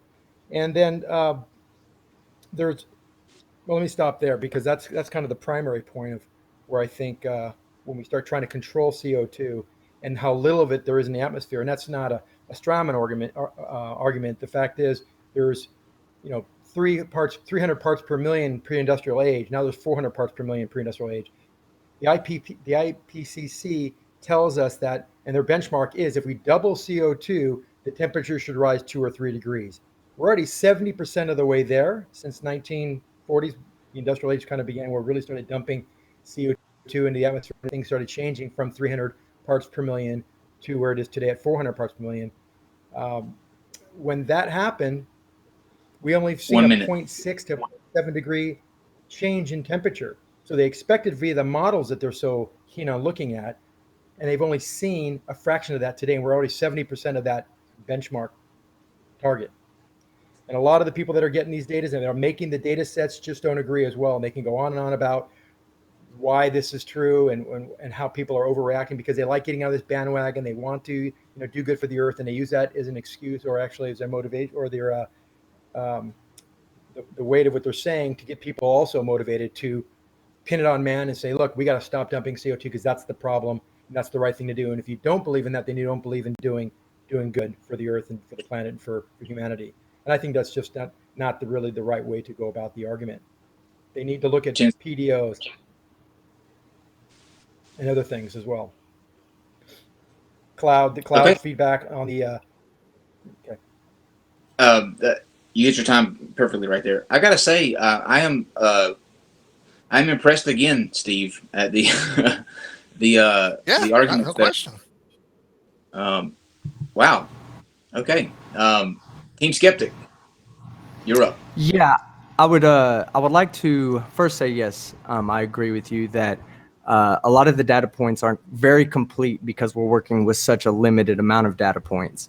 When we look back at the ice cores, we see back hundreds and I'm gonna cut a couple of maybe 100,000 years. I'm not an ice core specialist, but let's just go back and say 50,000 years. We look back 50,000 years, we could pretty much tell how the CO2 has changed in the environment. And up until about the last 150 years, we can almost like 100% agree that all of the CO2 was natural from natural sources, whether they be microorganisms or plants or whatever the case may be, volcanoes, whatnot. Up until recently, we have been in what is considered a cooling area, a cooling time during the Earth. So during this time of the Earth, while we are on a trend of going up, if you look at the way the trend rises, if you extrapolate forward, it rises at a much, much, much higher rate than what is naturally expected. Now, this much higher rate will then affect the natural evolution of the way plants and animals evolve to this natural climate change that has been going on for millions of years, and trying to do a rapid change on what we as humans have been putting in for the last 150 years. So we're not looking at how this will just affect us. We need to be looking at how it will affect the agriculture, how it will affect the plant life, sea life, everything that plays even the smallest role in the cycle of life that we as humans experience. because we may be very arrogant to think that the plankton in the ocean don't mean anything to us. But then when they're gone, we'll never be able to go back to that point. So taking steps ahead of the problem, making changes now, actually push us to a situation where we can actually kind of stop our I want to say negative trend, because it's negative towards the human experience. It's not negative in temperature. It's actually positive in the temperature increase, but it's negative towards the human experience, because we're going, a single 2 degrees makes a tremendous difference globally. We're talking about much more ice being melted off of the caps that results in much higher desalination of the oceans. And we don't know where it goes from there. What if that rapid desalination of the oceans results in a rapid oncoming ice age, which is always possible, because when you desalinate the ocean, you desalinate it, you stop the currents, the tropical currents that take heat up to places like London and France. Those places would almost guaranteed freeze over if we have an excessive melting of the ice caps to put larger amounts of fresh water ultimately desalinating the oceans. The oceans are probably the oceans and ice caps, to me, are probably where we need to focus most of our attention to, because they're so intricate into the cycle of life that we experience. Okay. Let me reset your clock. Okay, this is And supposed to be a then- dumpster fire. What the hell is going on here? This is actually good, like really good. Actually, the sad thing is, Steve, we were the dumpster fire in this. I'm telling you, man. Yeah, we just might as well leave. Let's go. They leave it to them. That's fine. No, I was part of the dumpster fire when I couldn't join. That's my fault, guys. I apologize. Fair enough. No, fair that's enough. okay. We're blaming for that. That's okay. All right, Don't worry about when it. you're ready. Ready to go? Yes, Yes, sir. sir. When you're ready. Okay, so it's interesting. You mentioned a few things that just patently have not really happened. In fact, in 1900 to 1940, the temperature rose faster and to a greater degree than it even has recently without the aid of CO2. So without the aid of CO2. Then from 1940 to 1970, we saw a sharp decline of temperatures with the increase of CO2, which was kind of against this mainstream thinking. And then now it's been in line for the last 20. We have seen temperature rise, but it's been very, very slight. Well, predictions of the IPCC. So that's kind of interesting when you think about it. So there really isn't a correlation between CO2, and to say that we have to do something now to affect it, that begs a whole other problem. What can we do? What are our capabilities of limiting the amount of fossil fuels we can burn now, since everything, even electric cars, are burning fossil fuels. Electric cars are coal-powered cars, so that's coming. That's burning coal. That's producing CO2. That's not going to help anything. We have to do something like nuclear to really solve the problem. So I don't say we just walk away from it and say there's no problem. Sure, there could be, but the data really doesn't point that CO2 is really doing anything harmful, not within the level of natural variability of our climate. And the experts are saying this too. I mean, I hate to use experts because I want to use data here, but people like Richard Lindzen and Don Easterbrook and Judith Curry, these are people that actually were in mainstream science and working for the main institutions like IPCC or NOAA, and they just bailed out because they were beating their heads against the wall because no one really wanted to look at the data. And you talk about oceans. Well, actually, what happens with the oceans when they are warmed, they give off CO2 that we know. But then that can't contribute to acidification, as some people call it, because when carbonic acid is formed in the ocean, that creates acidification, if you want to call it that. But that only happens when the oceans are cooled, and they absorb CO2 when they're cooler. They give it off when they're warmer. So that's kind of an interesting argument there. It doesn't really hold a lot of water there as well. So there's a lot of things that have happened in the past that you have to look at that really don't point to man being a major influence. And that's the operative term there, right? Is man, and man could be contributing to CO2, but is that really a problem? Do we have any data that supports this? What we have found is with PDOs, the Pacific Decadal Oscillations, that seems to be really tied lockstep to temperature over the last, as far as we can measure. And that is something they haven't spent a lot of time researching, but the first glances at it showing, wow, this is really kind of revolutionary. and the new work that they've done as far as the role of clouds. Traditionally, it's been a positive feedback, but they're saying now it's more of a negative feedback. So that, being that positive feedback means it warms the earth, negative feedback, it shades the earth and provides cooling. They're saying that solar events can stop cosmic rays from hitting, or actually cosmic rays will blow off the solar rays, and that tends to not allow for cloud to form. And that can be a problem because if the clouds aren't forming, then you don't have that negative feedback, which keeps the planet cool, the shade. So that's interesting. Another key point that you mentioned earlier is about our species and animal plant life and algae and things. Hey, they're plants. They live and thrive on CO2. Our planet has had up to 2,000 parts per million. We're only at 300 to 400 parts per million. We're at 1,000 to 2,000. Back in the prehistoric, things grew like gangbusters. They are growers will put 2,000 parts per million in their tents and things to help grow things faster. We've already seen a greening of the earth over the last few decades due to this slight change in CO2 levels in the atmosphere. So that's not an argument, really. So really, the argument becomes, we have temperature change. The sea levels are not rising any greater than has been predicted over the last 50 years. 7 inches per 100 years, and it's last 50 years it was about 7 inches or 3.5 inches, and the next 50 years they're predicting close to the same. So that's not accelerating. Storms aren't getting any stronger. There's a lot of information out there based on the data that does not point to man being the primary contributor. And all you have to do is look at that data. If you look at the latest data, whether it be satellite data or surface-based data, that's a very key point right there, because if you look at surface temperature data, it's a little different than atmospheric satellite data, which can actually look at temperatures anywhere in the atmosphere from the lower troposphere up to the very tops of the atmosphere. And that's very accurate, and you can do it all over the Earth.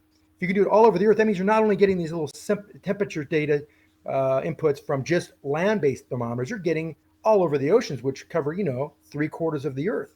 So now we're getting a lot more information. If you look at the satellite data, it's not showing trending up anywhere near. In fact, they've actually said or contested that it's kind of trending down a little bit now.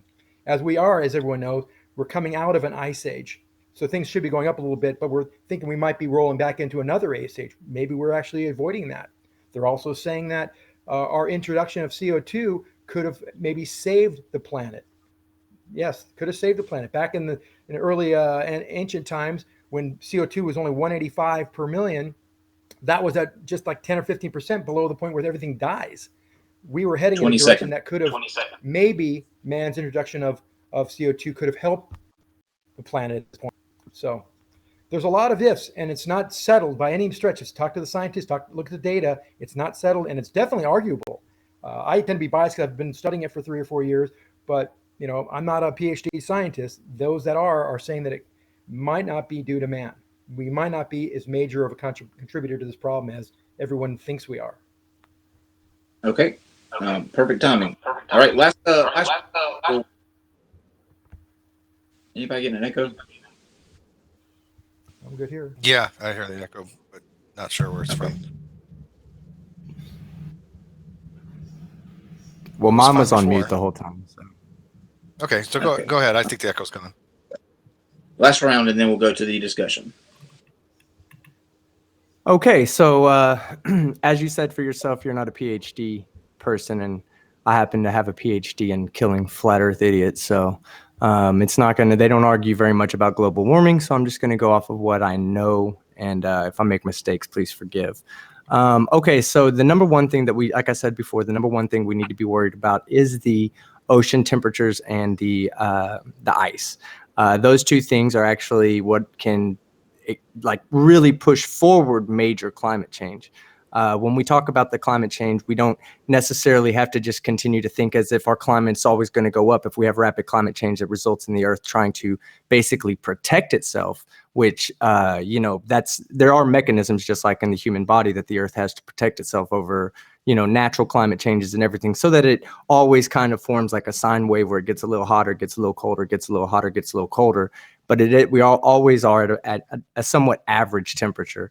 So what I see when we talk about the Earth with the waters warming, there is evidence out there. There's peer-reviewed evidence that says that the oceans are hotter than they have ever been And this is, let me see what this is coming from.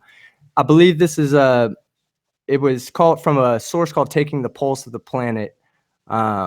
It's NOAA data, NOAA data, CO2 data. It says the oceans store up more heat as CO2 builds up. So what we're doing by putting the greenhouse gases in the air, we're heating up the atmosphere, and the water is actually what's absorbing it. The water also hits the lands and hits the ice and everything. And that's what everything we have in life, all our entire circle of life that leads back to everything we rely on starts in the water. Okay, so if we increase the temperatures in the air and we end up, desalinating much of the water, much of the ocean, then we'll end up killing off a lot of the species that live in there, both plant and animal. The killing off of those species don't just impact the animals that are in the water, they indirectly impact the animals that are on the land. Being that we are animals and we feed off the animals that feed off of those animals, eventually, one at a time, we eliminate the wrong species, like let's, for instance, say the bee. We eliminate the wrong species, and it has a catastrophic effect on the ability for humans to live on this earth. Now, no one's here saying that humans are going to put us into a point where the earth itself will not survive. What we're saying is that we're going to be putting ourselves into a point that the earth itself will not be habitable by human beings. Evidence of this goes towards, not evidence of that, but let's say evidence of global warming, goes with the insurance companies. Major insurance companies are starting to back out of their investments in oil and gas. The reason why they're backing out of their investments is because it's not a good investment for them, because if they keep investing in oil and gas, people will continue to follow their lead because they're using other people's money to do this investment. And then that is going to result in more oil and gas being used by the industries of the world. The additional usage of those oils and gases will result in additional CO2 in the air. And again, it's a feedback loop. We're eventually going to have to make technology that helps clean the air or scrub the air of CO2. And we're going to have to figure out a way of inventing or developing this technology without using fossil fuels that ultimately result in more CO2 going into the air. So unfortunately, that is a problem with our technology. Most of our technology is based on fossil fuel burning technologies, but it was so convenient. We already had companies in place to take the oils and gases out of the ground.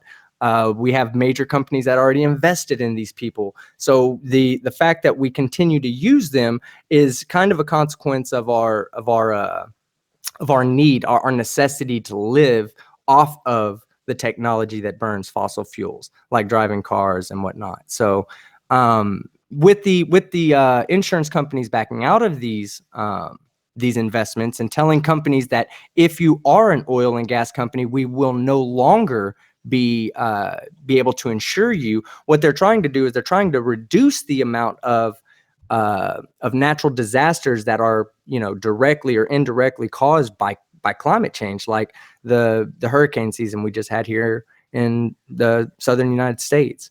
I don't remember if it was last year or the year before, but I mean, it seemed like when you looked at the radar, there were 2 or 3 hurricanes lined up. We don't see this normally, and they're of mass. They're much more massive.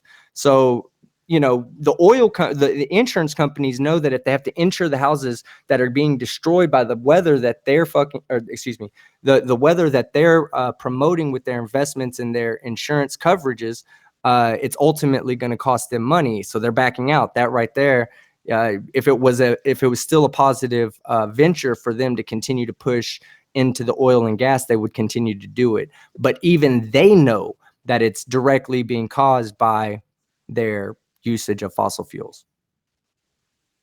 Okay. And last block of time before we get to the discussion. Zanuck, what say you?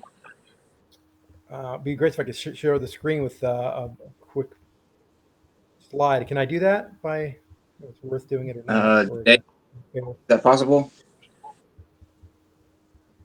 I would have to actually have the asset so I can share it on the screen, but it is possible.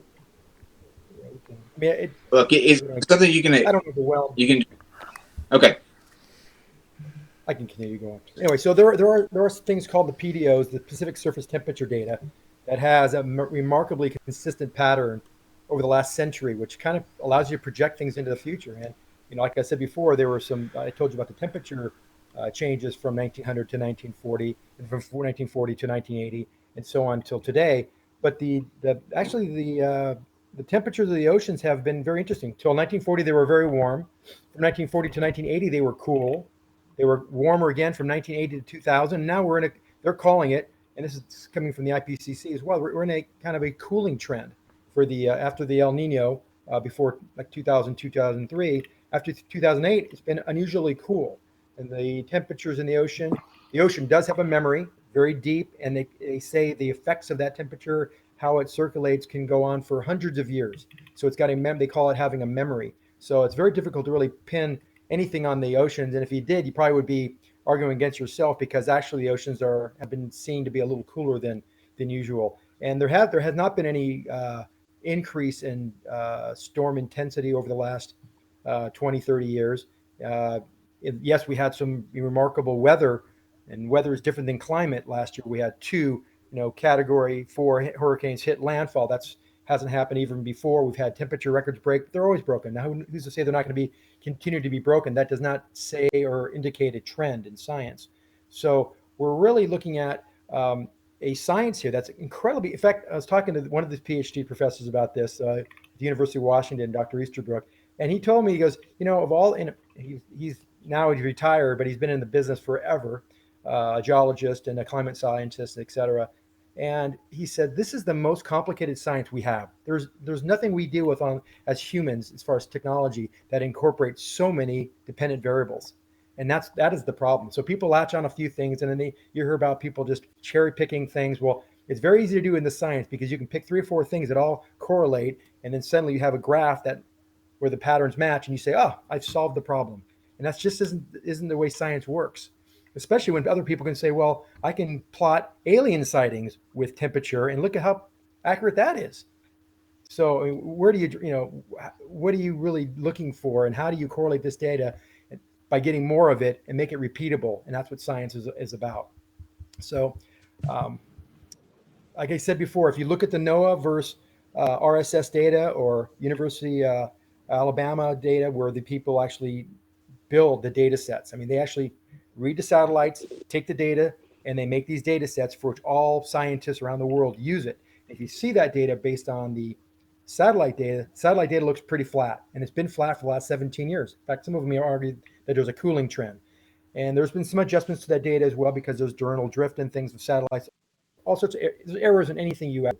A lot more errors on surface temperature data. If you think about it, when you take temperature data at Las Vegas 50 years ago, when most of it was fields, just a strip had buildings, and now everything's concrete or asphalt, the temperature rises at the level that those thermometers are taking readings from. So suddenly, is that accurate anymore? If you see a 10-degree temperature rise in Las Vegas, I mean, it shows up as an anomaly, because how could it possibly be rising that much when the rest of the country has not seen that type of rise?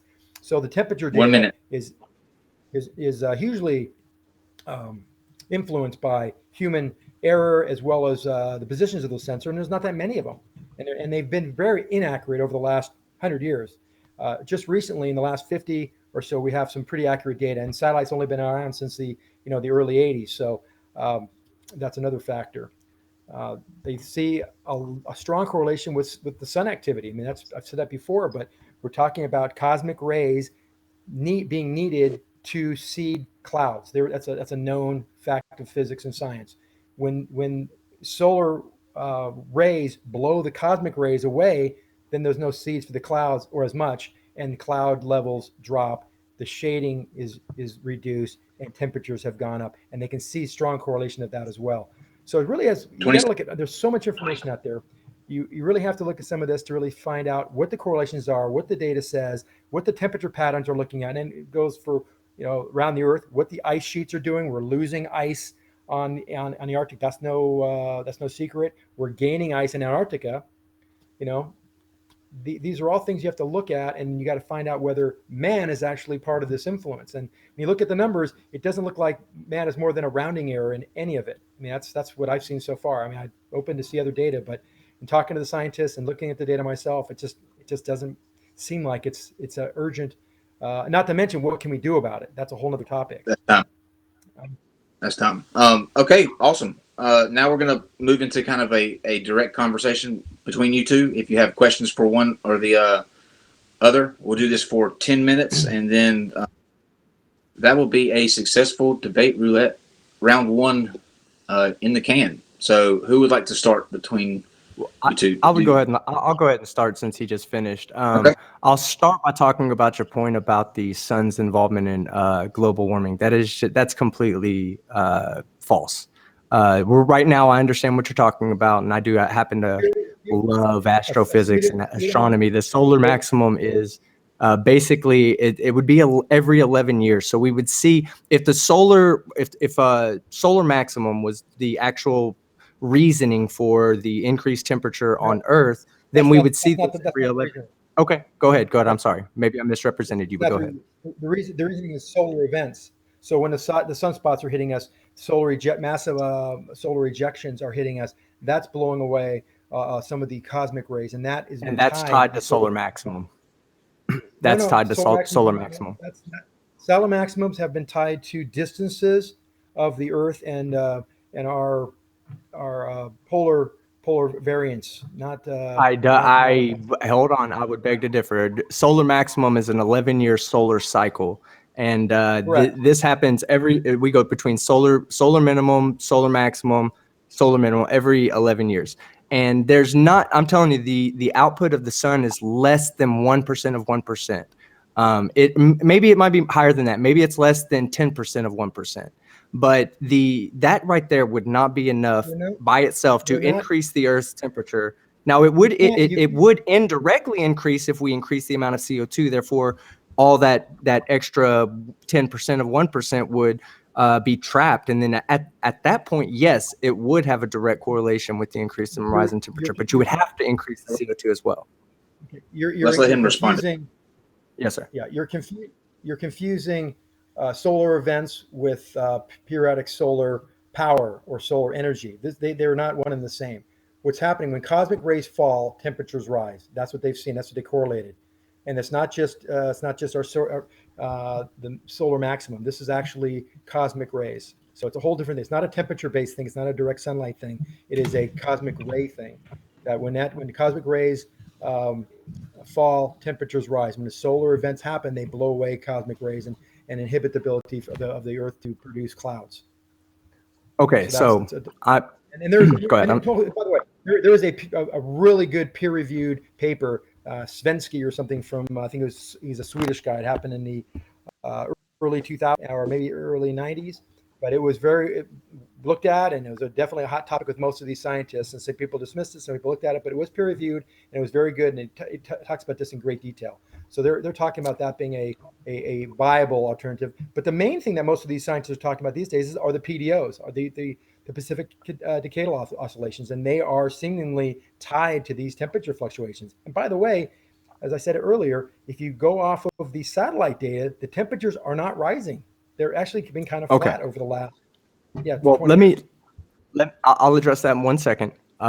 Let's just get something clear. I did look up solar maximum. It is a regular period of the greatest sun activity during the 11-year solar cycle. During solar maximum, large numbers of sunspots appear, and the solar radiance output grows by 7/10 of 1 or 7% of 1%. So solar maximum is what you're talking about when the increased amount of solar radiation. That's what solar maximum is. That has nothing to do with the position of the Earth. The second thing I would like to talk about is when they talk about the temperatures. You were talking about the temperatures of the ocean, and you were talking about how that they've been warming, but it's not a lot. It's actually that you said they've been cooling.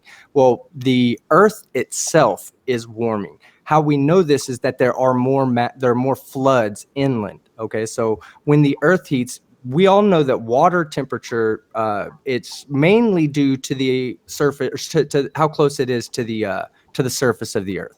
Okay, so you'll notice the trend is it gets colder further away from the land, and as you get closer to the land, it gets warmer, and that's because you're actually making smaller and smaller amounts of water, and the heated land, which is underneath the Earth, is really what's driving the land being as hot as it is. So the temperature, when you add water to that, and you add the element of the what's not affected by the land temperature, which also is affected by global warming.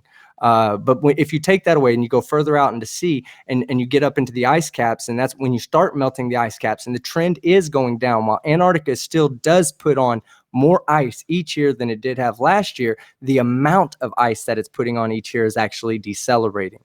So while we can still say that the natural cycle of Antarctica growing in ice is still growing, so you can say, well, it's not global warming, but it's not growing as much as it was last year, and it's not going to grow as much as it did this year, next year. So where you're getting the facts, I'm not sure about the PDOs. I'd have to, I hope I said that right, PDOs. I'd have to look that up to know. But I do know that Let him respond. Go ahead. Yes, go ahead. I missed the part about the oceans. Can you hear me okay? A little bit. You missed the part about what? Yeah, or my video went dead, or actually the website kind of went dead, and then I reconnected. Just Jeff, you talked about the oceans and expanding, and I missed kind of the message there, but I have a feeling you're talking about. Go ahead. I'm sorry. Go ahead. No, you can clarify that point. So okay, what I was saying is that when you talk about the temperature around the closer to land, okay, which is, we have noticed a trend of floods, okay, especially here in America. We notice a large trend of floods on the East Coast and in the South. These floods are caused not by the land warming, but by the solar radiation and the ice caps and the solar radiation that's coming down on the middle of the ocean. Now, the CO2 is not limited to one city, it expands across the globe, and we see this trend globally. So it's not like we don't see it in Africa, in the less populated parts of Africa, only in America. We see it globally, and where it's affected on the polar caps, that pours fresh water into the ocean, raising the levels. Now, even if you're not seeing a significant sea rise at the land surface, when you do have these floods, when the volume of water is being moved towards the land, that is what you're seeing. You're seeing the volume of water being moved, not the individual surface height of that locality. Okay. So 2 points there. They have not seen sea levels rise more than they've predicted and more than they've seen in the last 50 years. So they saw 3.5 inches of sea level rise in the land. And this is from, these are PhD oceanographers that have, monitored this stuff. 3.5 inches over the last 50 years, and they've seen 3.5 inches and they forecast 3.5 inches in the next 50 years. So they're not seeing any greater, and they haven't seen any greater flood frequencies at all. There's some, some of these storms have hit landfall. There's been some catastrophes, but it hasn't been due to the oceans rising any greater than they have in the past. That's one of the things that you need to look at. And as far as the solar maximums and minimums go, that's true. That is a good point. But we've seen more activity recently than we can measure in the last 11,000 years, and that's the date that kind of activity, not just solar maximums and minimums, actually activity on the sun on a daily day or month to month, year to year basis. Not a period. There's no periodicity in the numbers, and you can look up. If I can find a little link for you, I could have you look at. Well, I can actually agree with you on that. But let's just say that you're right here, okay? And let's say that this is one. Let's say that this is 10 times greater than it's ever been in the history of man's recording the sun solar rays coming from the sun. Even at that point, we're looking at only 0.7%. Okay. No, you can't. No, hold on. Well, let me stop you. I'm gonna use your kind of feel. I know how you argue and stuff. This is funny. So when you start throwing percents at me and use that argument of like, oh, it's only so little, that doesn't work. Because if you do that, I'm gonna go, well, the whole entire atmosphere is only 0.003% CO2.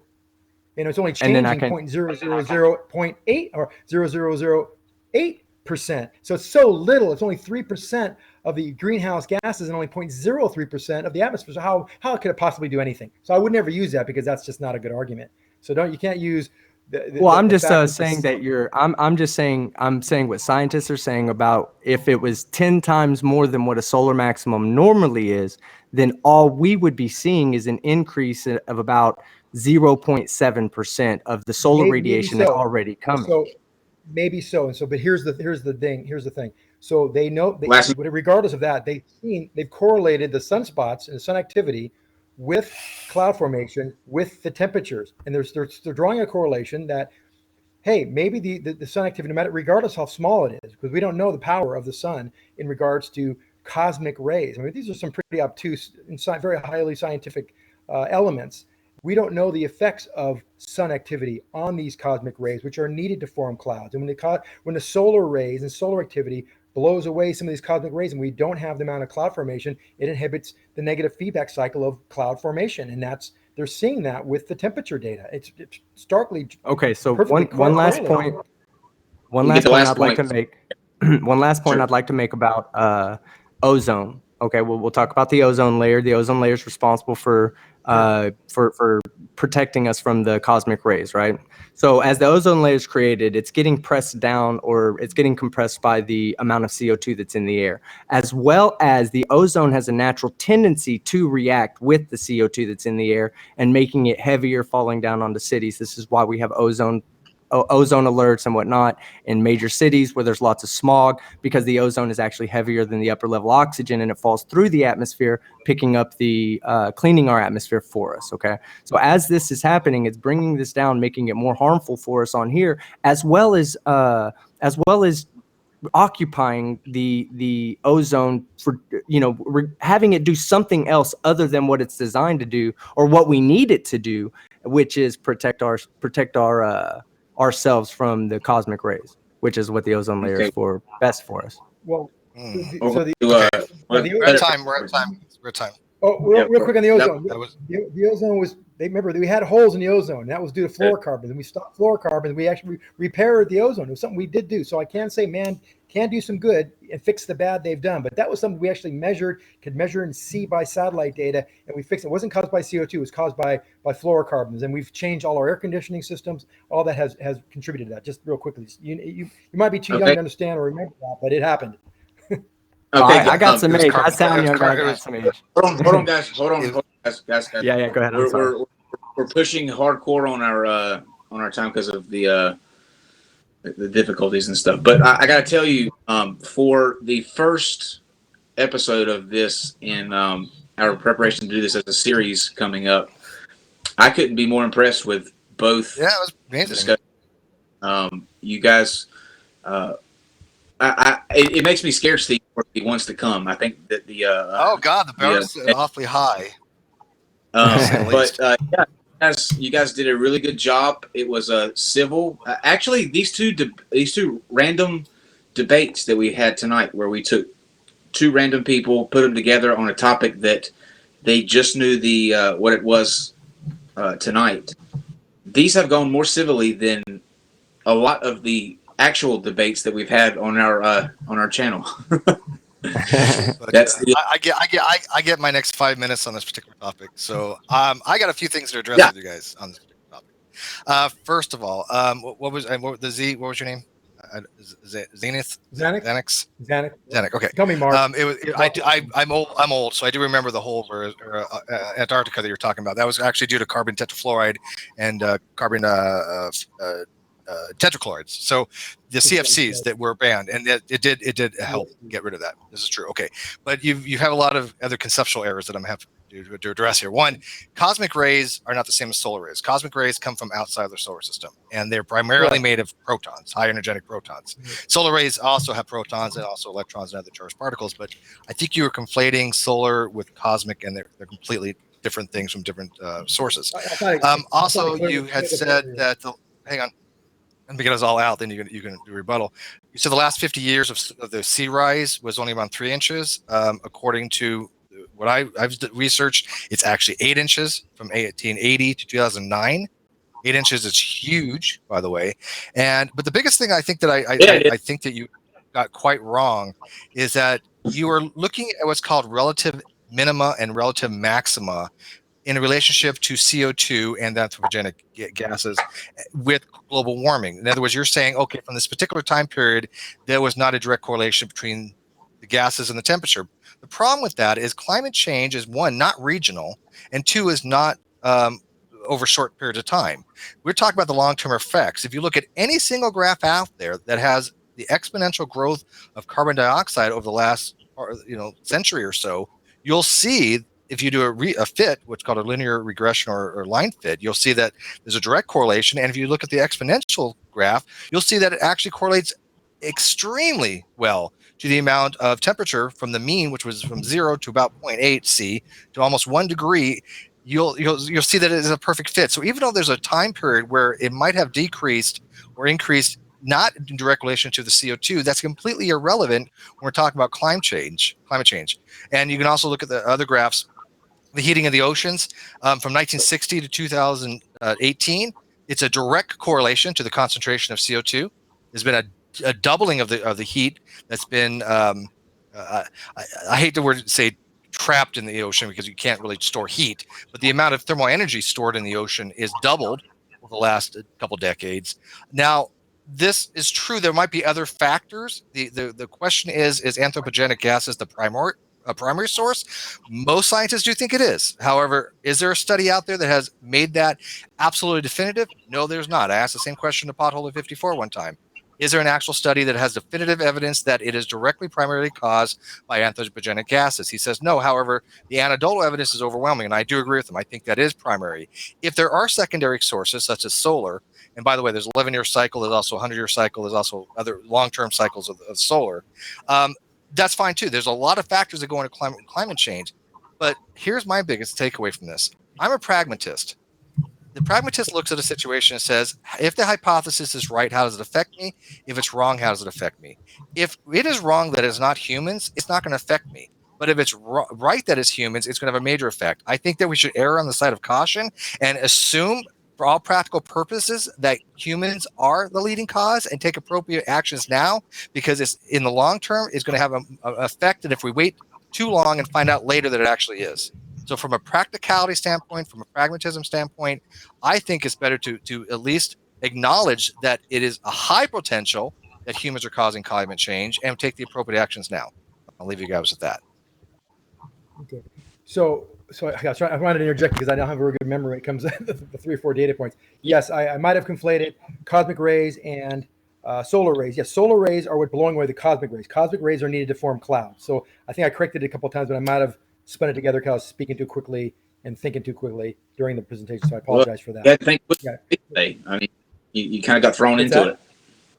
You kind of got thrown into it. Hey, I tell you, for both you guys coming on here on the fly, I give you guys both A pluses. So I mean, even though I think you got a lot of stuff wrong, I the fact that you were able to throw this out there on such short term. But then you mentioned the what was the other thing? You mentioned the sea level rise. You just gave me a spread of 1890 to 2000, right? 2009 was from 1880 to 2009 was about 8 inches. 8 inches. Okay. So what I said was 100 years, 7 inches. We saw over the last 50 years, I was very clear, 50 years, 3.5 inches. And we're projecting the next 50 years. There's no reason to think it's going to change. Also going to be 3.5 inches. So I think that was not incorrect. That's actually based on oceanographers that are, study this stuff, do this day to day, and that's their prediction. So nothing's changing. People are predicting higher sea level rises, but it's just not happening, and the graphs don't support it. So we are losing some shoreline in areas, but a lot of the oceanographers that study this are, you have to also take in consideration. But what about the landmass shift? What about the plate tectonics, which are moving landmasses up or down? That tends to be an effect as well. That can be almost on the same scale or level of magnitude as some of this sea level rise. So that's an area that I don't think I was that far off the mark. And yeah, you're right. We don't know a lot of it. And then you make the key question, the $1 million question is like, okay, so it might be arguable, but if we're wrong, what happens? If all the doom and gloom comes through, which I don't think will happen because the models are so badly correlated with the data past. Even the models used for predicting what's already happened can't be predicted. They're horrible. So I agree with you. I think that we should be taking action. What can we do? That's a good point. I don't think there's a lot we can do that's going to make a dent, especially with the Paris Accord and how our deal was for that whole deal. I mean, it's just you have China and India just going gangbusters, underdeveloped countries using power to bring themselves out of the dark ages. We can't stop them just because we have it. So how do we stop this? If it is a problem, we have to do something pretty radical to do something, if anything. And I think it's got to be on nuclear power. And maybe in 50 years, the rate we're advancing in technology, another 50 years, if this is going to be a problem, I think we're going to have solutions by then. Not that we have to force the issue, but I think it'll happen. Drive a Prius. That's what we can do. Yeah. Everyone drive a Prius. No, That's a Go that's a nuclear coal-powered power. car. What do you think? No, yeah, I- it's got to be look, powered by nuclear. Otherwise, they're powered by coal Fusion. and propane. Fusion's the way it's at, man. It's a greenhouse. Yeah, exactly. I- I got my I brother's anyways. working. My nephew's working on fusion I right want now. to thank all Hopefully, you we'll come up guys with something. for joining us for this. You two especially. Thank you both for coming on and doing this. Y'all are fantastic, especially for, like I said, just learning the topic tonight and having to kind of be thrust into doing this. I like once we got our rhythm going, I think that this went perfectly. These are two examples of why I wanted to do this in the first place, is because I think that you can actually have meaningful conversations between just people who watch. And so I think that's the green light to continue going forward. So hopefully I'll get my dumpster fire next time. So if you're crazy, We can only hope. weird views, please please press 1 or 2 next time. We want to get you in as well. And yeah, I will see you tomorrow. Before we Yeah. go, can I plug my channel real quick? Damn right you of course. can. That's- You better. Okay, good. Damn Yeah. right. First, I do want to ask you, Steve. Did I make any big errors? Because I just I know this information, but I was trying to stick to as much knowledgeable information as I could, and I know I made mistakes. So if there was anything I made incorrect, please correct me. The main thing is I think you did follow along with his conflation of cosmic and solar rays, and the solar cycles, like I said, there's this 11-year cycle, but there's also many other cycles, and the sun is a big contributor to climate. There's no question about that. But the question really needs to be, what is the primary reason why we have it's almost a 2 degree Celsius change over the last couple hundred years? And you can actually see this. That's why the original comment, or the original topic, is climate change a thing? There's no argument about that across the board. I don't know any scientist who says that climate has not changed. If you look at the diagrams, you'll actually see there's one really cool one. It starts off in the center, and as it gets bigger, it has months, and you can see how much climate change has had. And it's a full 2 degree difference. And it doesn't sound like a lot, but as you probably know, 2 degrees on long term has a huge amount of impact on the oceans, the coral, the plankton. I mean, across the board, there's a huge factor. So I didn't really hear anything too much from you that I would go, no, that wasn't too quite right. So, well, you're gonna have to get me on with a flat earther, man. You're gonna you're gonna love fun. that. I'll do that. So. Yeah, but yeah, my channel is Team Skeptic, guys. I've only been around for about 3.5 months. I love doing anti pseudoscience stuff, man. That's my shit. I've only done flat earth so far. I'm looking into doing the creationists and all their nonsense, but I do appreciate everybody. Thank you, sir, for having this debate with me. I've never met you before, and this was a great civil discussion. That's what I'm all about, is that civil discussion. It's the only way I'm ever going to learn anything. So, Steve, thank you very much, guys. Everybody, thank you so fucking much. I appreciate the opportunity. I'm sorry, Yeah, Are you sure you? Thanks a lot for joining us. I enjoyed chatting with you. I know you could have probably taken either side. You're such a good debater. And Steve, by the way, the last thing I heard from you guys on some flat Earth debate, that guy that couldn't understand how a gyro works at. I gotta tell you. God. I was driving. I haven't looked at gyros in a long time, but I was. He'll be back. Basic understanding. He'll be back. Gyros. But I want to throw this out there. I got to tell you, David, you are a fucking genius. The amount you pulled out on topic on that gyroscope thing, David, our producer, it was amazing, because I haven't looked at gyroscopes in a long time. I understand. Obviously, I've a somewhat background in science, but what David was able to come up with. The pendulous vanes could have shut him down immediately. He kept saying there's there's nothing but a mechanical, but he's wrong. These things are. In fact, I think there's a guy on the web. That guy is completely convinced that he is completely convinced that. Yes, sir. What'd you say? Do you want to come on and do a flat earther? Yes, he does. Yeah. I want him to. Hey, ask the fucking crowd. I got some subs in there. They'll tell you. Yeah, they'll tell you how much this guy. Yeah. We'll do it then. I've got quite a few that are wanting to come on. So, have you heard of Wonton? Have you heard of Wonton? Wonton. Oh no! I saw when him and the guy that had that crazy samurai looking picture was up recently, like maybe 2 weeks ago. The samurai picture is Wonton.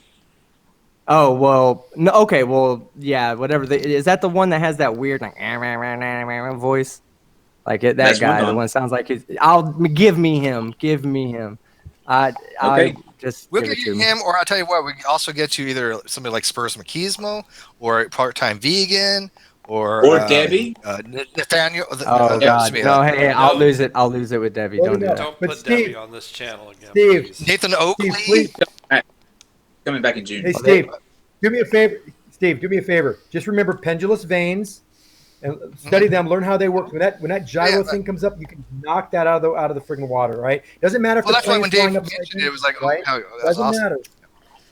What's that? Oh, that's why when David Who- brought it up, I was like, oh, that's a good. I mean, that was brilliant. So Zanik, these do you guys have a don't even channel? understand basic laws of physics. Do you have a channel you want to Hey, plug, gotta- Zanik? Pardon me? No, not Yeah, yet. channel, I would think you- I'd like to just join you guys and join in and partake whenever I can. You guys are awesome. I really enjoyed the experience and a lot of fun, definitely. I mean, it makes you learn too, because now I'm going to go back and do some homework and do some research and talk to some people and, tighten up things, right? Not that I Some believe days. one way or the Some other. days, Some days. some days, some days it terrifies you. It runs the gambit. So some days I'm terrified. Some days I'm educated. Other days I'm scared. But yeah, skeptic. If you want a flat earther, we'll gladly give you a flat earther. Well, I'm in the Discord now, so all you got to do is reach out to me and let me know when you need me, and I will be Hey. there, baby. Let me Okay, join. I sounds good. got your back. Let me join. I got your back. Yeah, I think that's one thing we all tag- agree on. Flat earthers are just dumb, just straight up We can go. dumb. I mean, Oh, I they're don't my even know how favorite. else to describe them. Tomorrow at 8:00. We'll see you tomorrow. All righty. Don't be a Thanks, flat guys. earther, people. Don't do it. Yeah, Oh God, don't. help God help him if there is a God. Just say no. All right. How do we, how do we know when we're clear